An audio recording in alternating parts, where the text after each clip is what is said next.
All right, all right. We're live from 304 Woo! Studios in Jonesboro,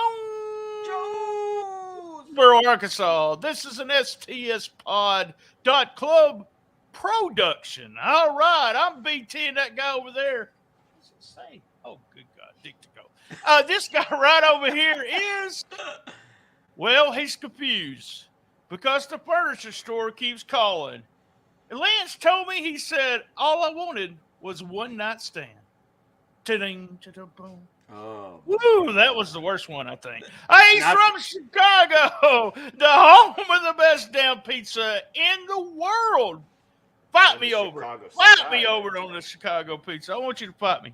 Snark of excellence, my partner in crime, he is Lance Levine. How the hell are you, Lance? That was as bad as a Duff McKagan joke from the Jericho podcast, I think. One I will night not stand. reveal my secrets. I have many, many more. That Excellent. bad. I So, just want everybody you know to where know. I'm at. I'm at the Sweet and Tangy Barbecue Dorito Sweet and Studios. tangy, baby. Sweet and Tangy, that's me, right here in Chicago, Illinois. That's what my as first the girlfriend foreigners called say. me, sweet and tangy. I'm sweet and you're tangy. We can be a tag That's team. it. So you're looking very King Tut-esque tonight. That's I don't know what it, man. It's is getting the longer, beard but growing out guess or what? something? Yes. Today released on manscaped.com. Use your promo code STSPod20. It sounds like a commercial, but it's really not. What Writing they this got? down. Writing it They down. yeah, go ahead. They got a beard thing now. That's a Ooh. beard oil, shampoo, and guess what? I'm going to shave it, buddy. I'm going to shave it, fix it all up. You know where I'm Yep. shaving it at? No, don't say that. Yeah, no. On TikTok, because we're on TikTok now. STS Pod Club. I hear Follow we're us getting at clicks. We're getting clicks on there. We're blowing up. It's Blowing bangers. up. Bangers every day. Every day, Lance, you're not going to believe this, but every day I'm doing the Shiznit Minute. The Nice. Shiznit Minute. I do it 1 minute. I talk about wrestling. So, man, you guys follow us. We had a huge week. We've had a huge month. Thank you, guys. Best week since 2021. And I know we put out a lot of episodes. Me and you do this every January, but we've never had a January. I think this will be the biggest January ever. It's just crazy. Thank you, everybody. When you come off, we kind of take a break in November and December, and I kind of get my mojo going again. But we will slow back down to 8 to 10 episodes a month. But we always have to do Wrestle Kingdom. This is our 4th annual. We have to do the top stories. We have to talk about the Wrestling Observer, Hall of Fame. So that's just shows that we usually in January or the first week of February. We released today. Austin Lane and I were talking about Logan Paul and Roman Reigns move by move. It's a watch along. Pretty fun to hear Austin. Austin's so smart, 20 plus years in the business. And let me say, keep going it strong. This Saturday is rolling into Memphis with Rhino JB. He was on assignment last week, but he'll be back. And it is episode, this is hard to believe, but it's episode 100. Woo! Man, Memphis Wrestling, big thumbs up to them. Pat them on the back. 100 episodes up on YouTube. And we've done 100 episodes. Well, Rhino's missed a couple. Look. 90%. He's done 90%. You and T-Bone. You had T-Bone. Me and T-Bone. Me and Thompson. I did one by myself, which was really awkward. It was. It is awkward when you work alone. I know. It does. I mean, I did it. I'm doing the Shiznit minute there, STS Pod Club on TikTok. It's just a minute. But when you go through the whole show going hits, misses, I should have done I should have done it as if I was asking myself and then, had different hits or something. But I was so pissed that I couldn't get a hold of him that I just did the show and put it up. And I was like, and he was like, I can't do it today. And I want to say, no shit, Sherlock. I could tell you ain't doing it today. God dang.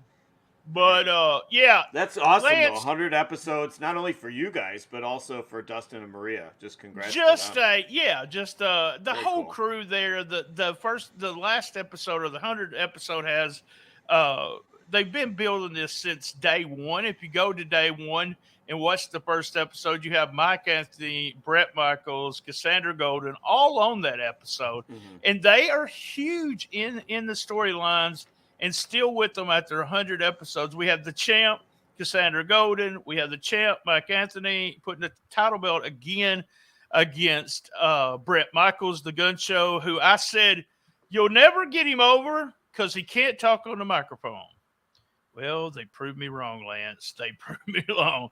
He is huge, huge over there. So, guys, let's quit talking about Memphis Wrestling. Let's talk about, this is our 4th annual, Observing the Observer. We like to see what Dave has to say about the, and we want to do something different. We could have did countdown the matches, blah, blah, blah. But what we do is we grab the Observer. You've been a subscriber since when? 1983. Well, and me, 86. I took a break at one time. I thought about that yesterday. That's 40 years. It's crazy. 40 years. I got my first Observer during, I said 86, but it may have been 85. It was 85. It was during the Christmas from 84 to 85 when I was a senior in high school. Mm-hmm. And I went back to high school that year after the Christmas break, thinking I knew everything about the wrestling business. Yeah, you knew the real names. You were in kayfabe with the real names and everything. Oh man, Mark yes, Callis. that was the biggest deal with us, is that we wanted to know everybody's real name. And so what we like to do is just see what he thinks of the matches, and it's different than countdown or what'd you think about this match? And the voters too. And the voters too. You got that list there. You're going to talk about that. But let's get started, man. You put some stuff together, so go ahead, get us started.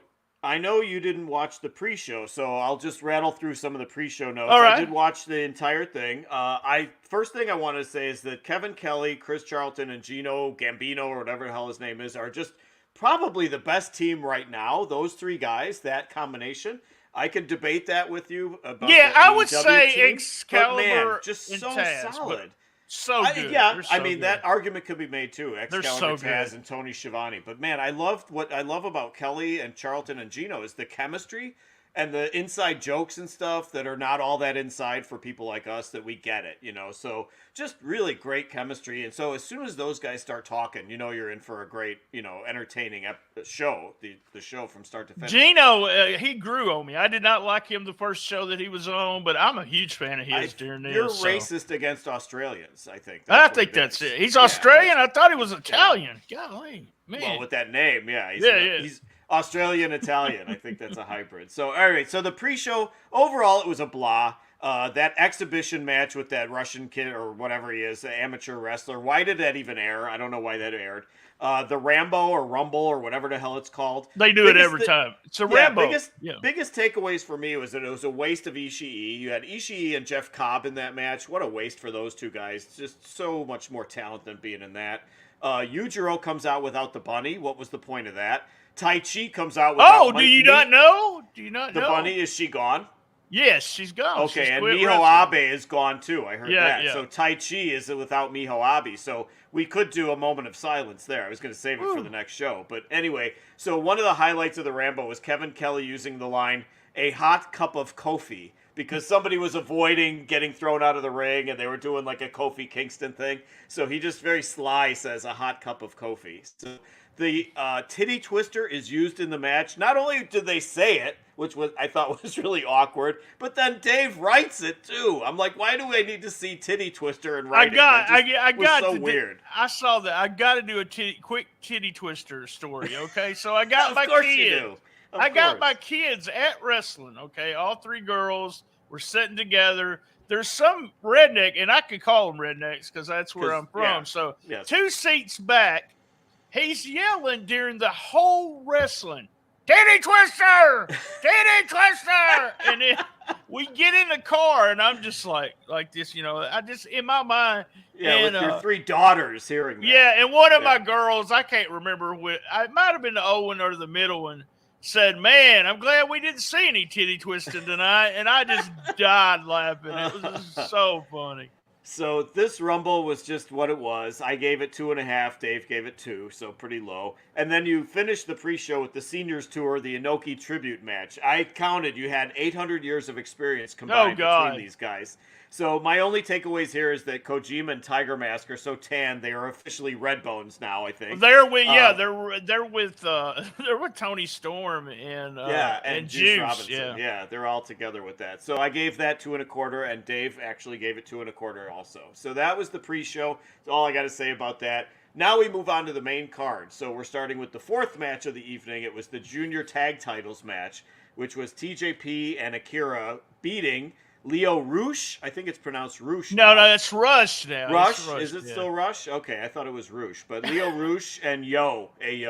TJP, my takeaway about TJP is he looks like a real punk with that Beatles haircut. I don't know. Oh my God! I didn't know who it was. I didn't know what they said. Yeah, exactly.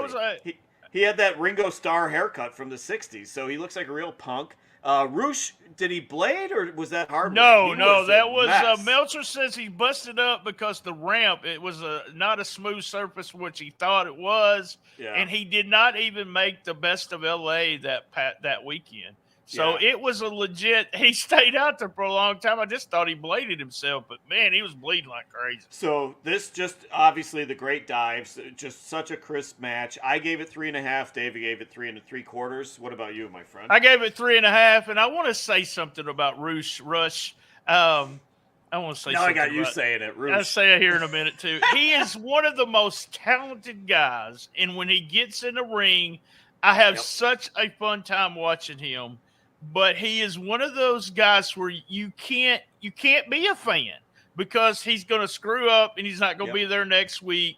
We got to make a Cool Kids countdown, a list of guys that are so good, but we just don't go out of our way to watch the matches. And he is one of them. Real good. I gave it 3.5. TJP looked different just with the haircut. I got a real quick Roosh.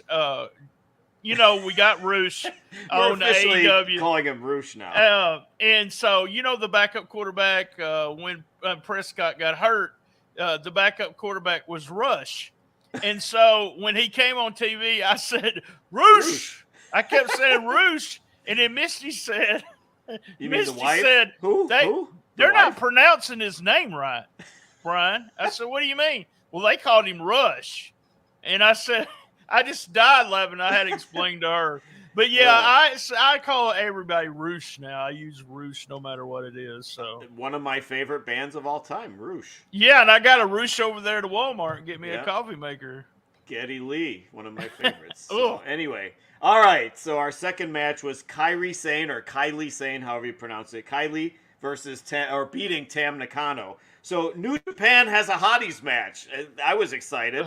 So I was confused. They're both pirates? What the fuck? They both come out as pirates. I was kind of confused with that too. Maybe you got a heel pirate and a babyface. There you go. So I say Tam was way too cute to be doing all those big dives. So the match is way too short for me. I gave it 2.75. Dave went higher. Dave went 3.25 on this.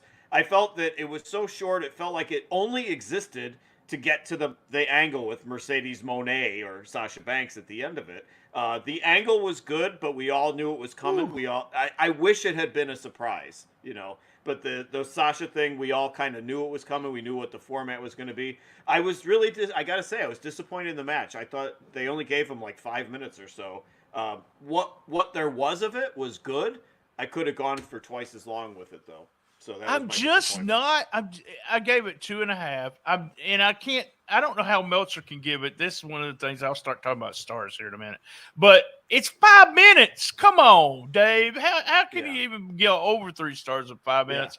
I'm not, and I've said this to you a couple times. Just Stardom in that style does absolutely nothing for me. I like the old Jumping Bob Angels and all the old stuff, but when it comes to and I think part of it is that these girls, and we learned a lot of this when NXT girls, is that they work each other when they're training. Mm-hmm. So they're in the dojo working each other all the time. And then it's just, to me, and I know it's a style. And I know tons of people love it. But it took me years before I even liked the, Lucha Libre style, which I really don't like. I like the hybrid of it more than I do the actual style. Do not like the style. I thought I thought Sasha got no reaction whatsoever. She fucked up her new finisher, and it did absolutely nothing for me. I thought the crowd just was like, "Who cares?" And now going back in hindsight, it looks like America cared because they got a lot of New Japan World from the United States, but I don't know. I mean, And she they're selling looked tickets. They good. sold Don't out get me that wrong, show. but They sold out that show in California. yeah, I She's mean, gonna so fight Kyria. you know me, I cannot like you, but still pat you on the back if you're doing what Danhausen for pat him on the back for being number one shirt for AEW for the year. I mean that's saying something, but I just don't get it. But no, I'm not a Sasha Banks fan either, so that. Okay. Yeah, I am, and I enjoyed the angle. Like I said, it would have been cool if it was a surprise, because then it would have really been a pop. But I think too many people knew it was coming, and it was too much revealed. In the day of the internet, we knew it. So, is the reason you don't like that style? Are they too fast? Is that what it is? There's not enough. It's not fast. Like collar and elbow tie-ups and stuff like that. Too choreographed for me. That's the reason I didn't like. That I didn't like Lucha Libre when I first watched it. I would watch it on a big satellite dish. AAA and CMLL would come on, and I was so excited to watch it. But it looked, and I hate using the word, but it looks fake to me. Yeah. And I know it's a work, blah, blah, blah. But it's the same thing with Lucha Libre. And like I told you, I like the hybrid of what Lucha Libre turned into more than if you go to the basic. And then the stuff with, the match from Friday night, even though it was a street fight, and I loved that. But it goes back to me liking Dump Masamuto and those girls in Bull Nakano who just really was just badasses. And then they had the babyface jumping bomb angels who they fought against, and you could really get behind the babyface. But to me, I was a heel fan. So, but yeah, I don't. It's too, and I know it sounds silly when you talk about wrestling, but it's just too choreographed. All different styles. So don't enjoy it. So all right. Next match was Yoshihashi and Goto against FTR. They beat FTR for the titles. This must have been a surreal moment. That's all I could think about as they were walking out on that ramp for Dax and Cash to walk out on that ramp. It had to be a surreal moment for them to be working at the Tokyo, at Tokyo Dome and at Wrestle Kingdom. So it had to be such a great moment for them.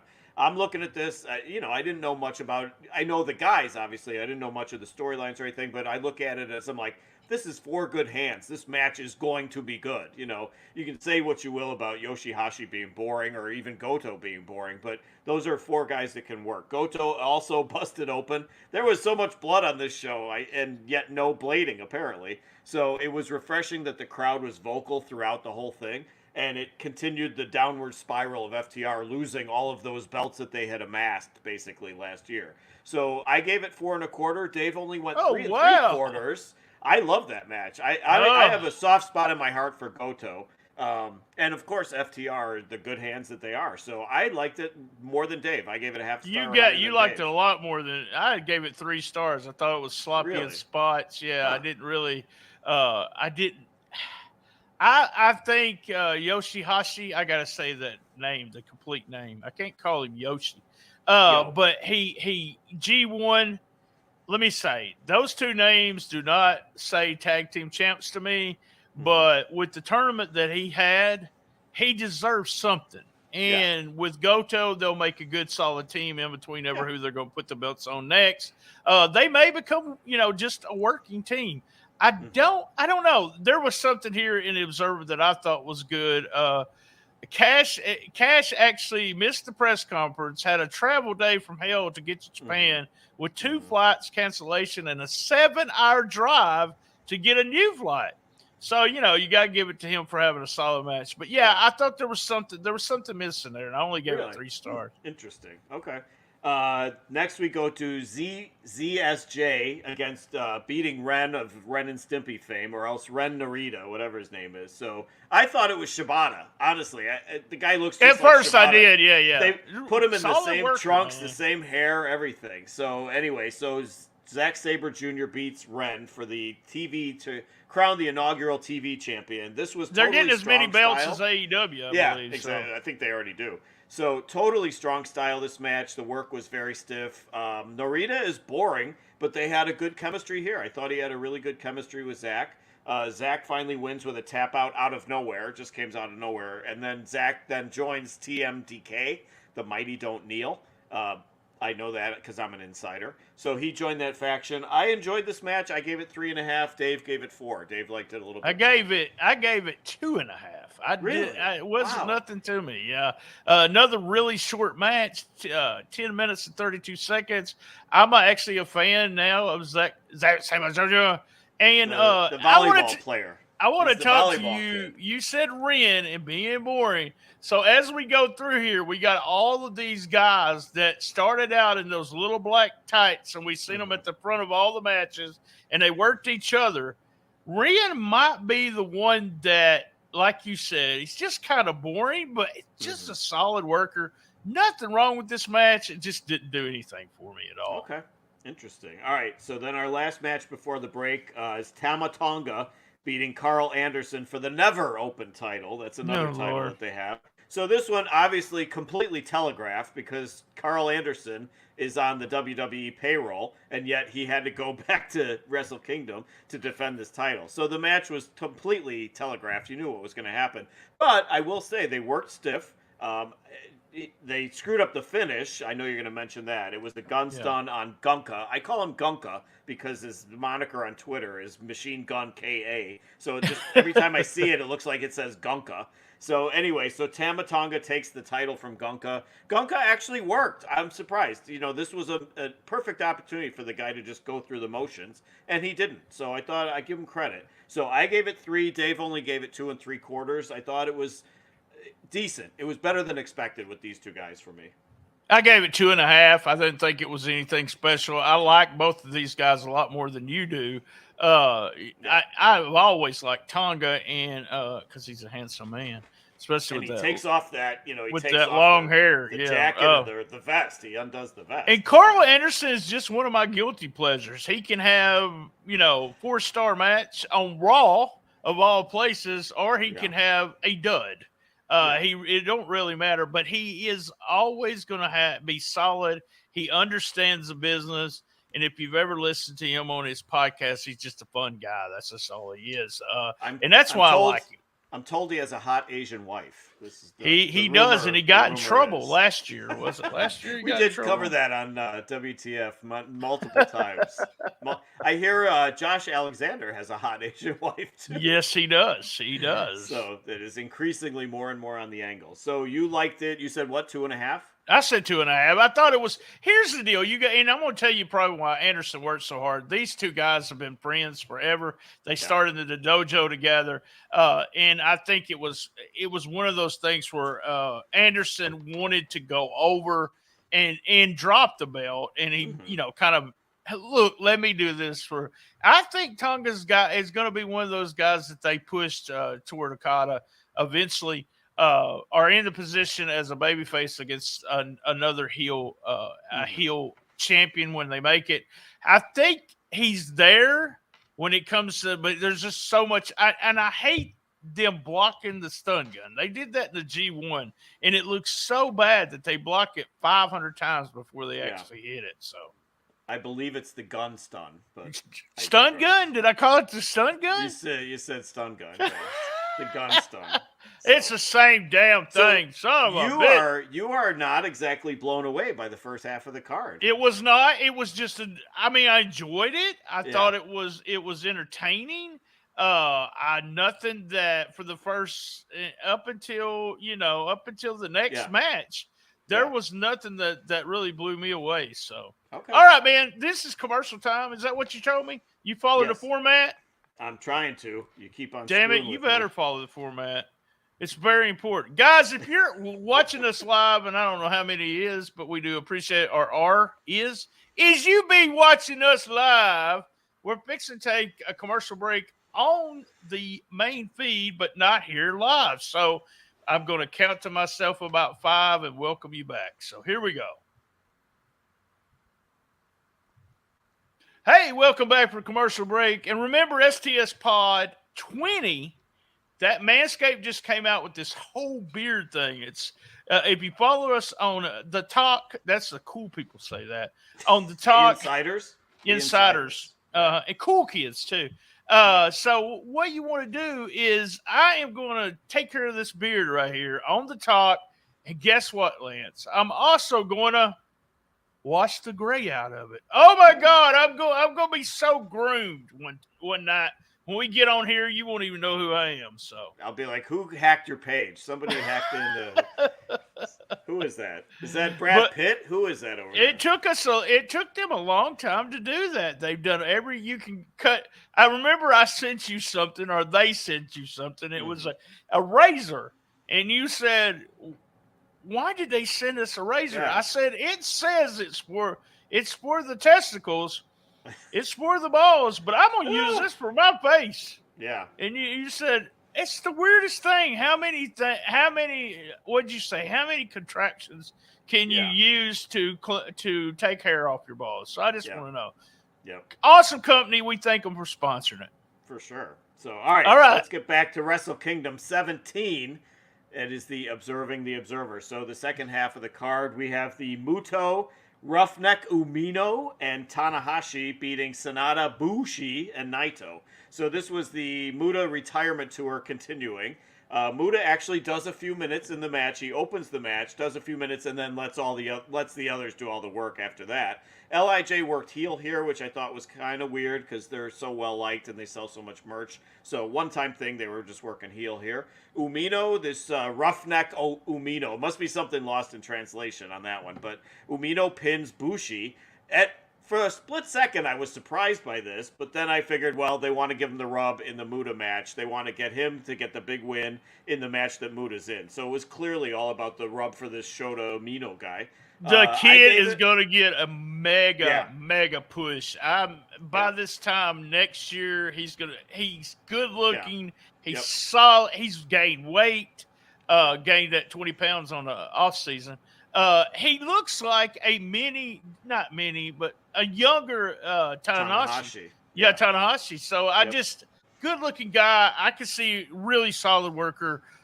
Did I say he was good looking? I think I said something. 17 times. Yeah. 17 times. So all right, go ahead. I gave this one 3 stars. Dave gave it 3 1/4, so pretty on the same page there. My question is, I was thinking, is Muta going to do the job here? Would Muta have done the job there to give somebody the rub? I don't know, but they didn't make a big deal about it. They always used to make a big deal about it, but Sonata is a huge Muta fan, and he's the reason why he was become a professional wrestler, which I was really surprised that they didn't mention that. But yeah, that would have been, I think when it comes to their legends, that they are going to retire, not the Baba thing where the Baba starts, that's one thing that Baba did when he was declining. He started doing comedy matches at the very front of the show. So with Muta retiring and saying, "I see you later," and he called no one a gay slur after the match. I made sure he didn't do that. But as you know, I'm a huge Muto fan from day one that he came out. Just huge. Did I ever tell you? I don't know if I bet you didn't know. You fed him pizza in the locker room? When Muto first started in Florida, he could barely speak English, but he could say cuss words. So when he would and he really didn't know, he just really didn't know they were cuss words, real green behind, and he would say stuff like, "Throw you in the fucking ropes, fucking ropes." Real broken, but always putting a cuss word with something. I had a worker tell me about that, so it's really funny to think that a guy like that, who's just a legend, just a complete legend. Just a big fan. I hope he retires. When he does retire, I hope he stays retired. Yeah. I'm excited about Darby Allin being part of this too. Very excited. Yeah. So.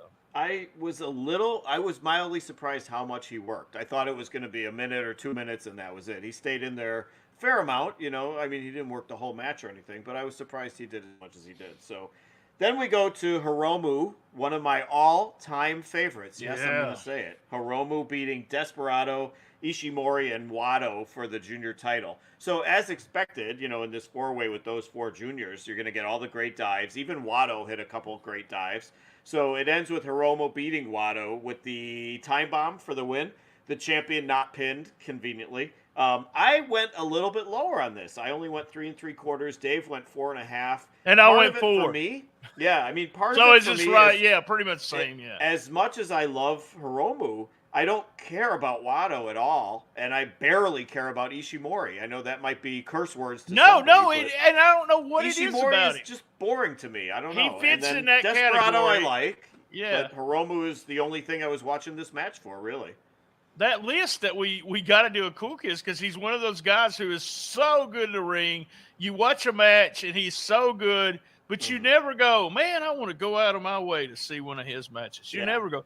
Watto's maybe, you know, he's missing something, but I like the idea that he does have the blue hair and the blue tights, and we don't look just like all the other, you know, the what do they call them, piss boys? That's what I call them. He doesn't look like them anymore, and I like that part about him. He's solid. Now I don't know if he could ever get out of really the junior division, but he is really solid. Like this match, I gave it, like I said, 4-star. I like all these guys, and Desperado's one of those guys too. I got a question, and you're going to laugh when I ask you this.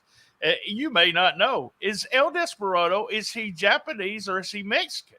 Japanese. They unmasked him. Are you sure? Yeah, they unmasked him like a year and a half ago. Oh, okay, all right. And he worked without the mask for a while, and I didn't remember that. I don't remember that. Yeah, I forget what show it was, but about a year and a half ago, they unmasked him. They ripped the mask, you know, so you could see his face. Right. And, yeah, he's Japanese.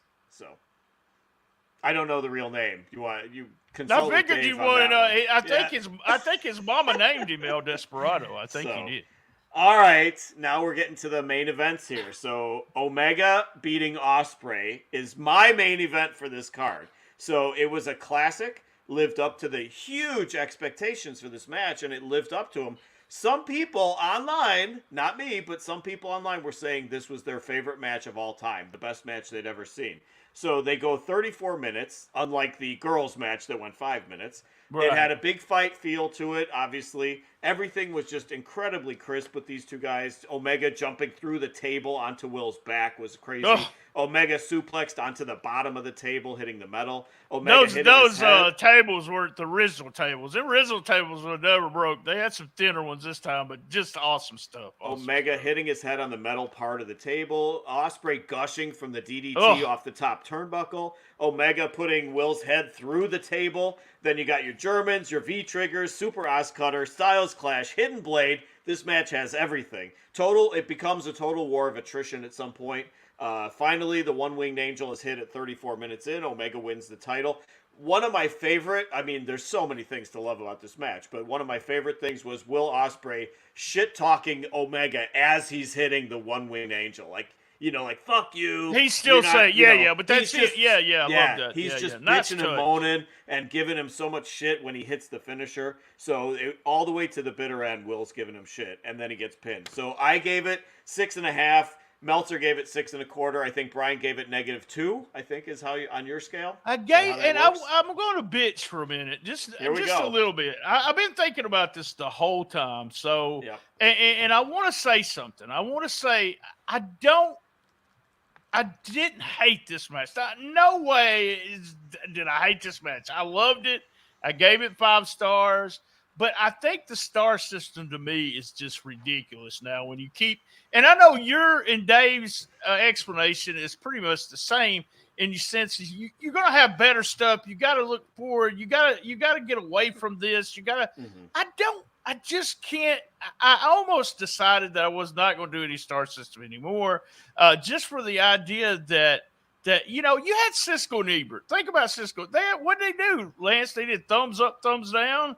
They didn't start saying, well, that's 5 thumbs or 5 thumbs. That's why, and I don't – greatest match of all time. Eric said something. He listed 3 matches he's seen recently and probably 3 of the greatest matches. I don't really understand that part of it in the sense that I think there's 2 different people, and I'm on the fence on this. I think it's the Cornette people who think Dave's lost his fucking mind and he shouldn't be given stars over 5, which I believe that part. And then and no offense to you, but there is Meltzer minions, and you may actually have that tattoo somewhere. Where no matter what, I seriously don't think you, Reese, Eric, Brad, any of these people would have had a plus 5 star if Dave Meltzer would have never done it. And so to me, is it really the greatest of all time? I could think of 100 matches, and they're not old matches, and they made me feel different. I just don't know. Not that it's not a great match, but I can think of, Steamboat Flair, and I could be in front of a crowd one night of 300 people, and you've felt this before at indie shows, but there was people crying. There was kids crying, and it was one of the best matches I ever saw. Was at Flair. There's a Flair Hogan match from Madison Square Garden. It always comes to my mind. Omega Okada. I'm the one that likes the match that didn't go as long. I like it the most. Lawler and Funk. I think about that. We called it a 5-star match, and we'd only seen clips of it. Rock and Hogan. Is that match really better than, and it's the same thing with, to me, I know I'm long-winded on this, but it's the same thing with me on movies. It's like, I could give a movie a thumbs up, thumbs down. I could give a movie a star. I couldn't give it 110. I could say this is 10 of my favorite movies. I mean, I'm still going to watch them over and over. And, but here's something I wanted to throw at you that kept me thinking. I thought about this a lot, about this star thing. What makes the star more? Here's what I want to ask you.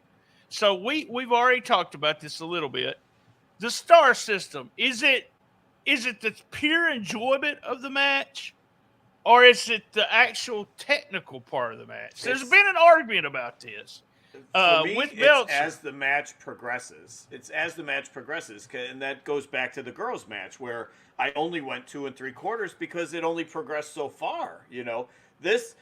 And not every long match is going to get a great grade because there's matches that sputter and there's. I like what you're saying here. I never thought of it this way, but I like what you're saying. Yeah. For me, it and I know Dave talked about this too. Is I started average, which is about 2 stars or so. I start there, and then as the match goes on, I'll give it a quarter as it's going on, or I back it off if it's a big stall fest like a Larry Zbyszko stall fest, and they do nothing for 5 minutes or 10 minutes. It goes down. So I start at a certain level, and then I progress up. And then when you go this long with the caliber of talent of those 2 guys and the way they were meshing, I can't cap it at 5 because, like you said, there's Steamboat and Flair matches that probably were 5 back then. And the business has become so advanced, and I just don't get that. I understand what you're saying. So much more state of the art than it was for Flair and Steamboat, and nothing against those guys. That was fantastic at its time. But it's exactly that's almost verbatim of what Meltzer says, and I enjoy. It's just I can't enjoy it more. I just don't like the star system if it goes over. It's just one of my pet peeves. I think it's ridiculous when I see 6 and 7, and you said you're triggered. That's what you text to me. I wasn't triggered. I was just. I just think it's funny. I respect what you're saying, but I can't cap it at 5. I just can't cap it at 5 because the business and the athleticism and the work rate has gotten so much better than it was even 10 years ago. It may be, but it's just one of those things where how is it? It's just like a movie. Has the acting got better? It might have got worse, but the special effects got better. But it's not one of those. I don't know. I have a hard time. I have been doing stars since. I want to say I didn't start doing it right when probably 88, 89, 90. Kind of understanding the business more about the psychology and everything. I introduced in this area, in the Memphis area, when I did WrestlingRiotOnline.com, I introduced the Meltzer system, or, Dooley, who system you want to say, Cornette Dooley, to the Memphis area. and I seen, and it kind of gave me some credibility when I said I just saw a 5-star match. One of the, or if I went to wrestling, the guys would try to do a better match because I was there. And I remember Alan Steele saying, they said, we got to have a good match because BT's here. And Alan Steele said in the dressing room, it doesn't matter what he gives you, and it really don't. It really didn't matter. It don't matter what Dave gives. And I'm on that fence where my enjoyment factor of the people is more there than the actual technical part of the match. If it's solid psychology, and then I have the enjoyment of watching somebody like Osprey, who I absolutely love, or Omega, it's just an excellent match, fun match. I know I spent too much time talking about the stars, but I wanted us to talk about it because we talked about it a little bit in the group. Cool Kids. And what is it? Cool Kids Wrestling and MMA Talk. Yep.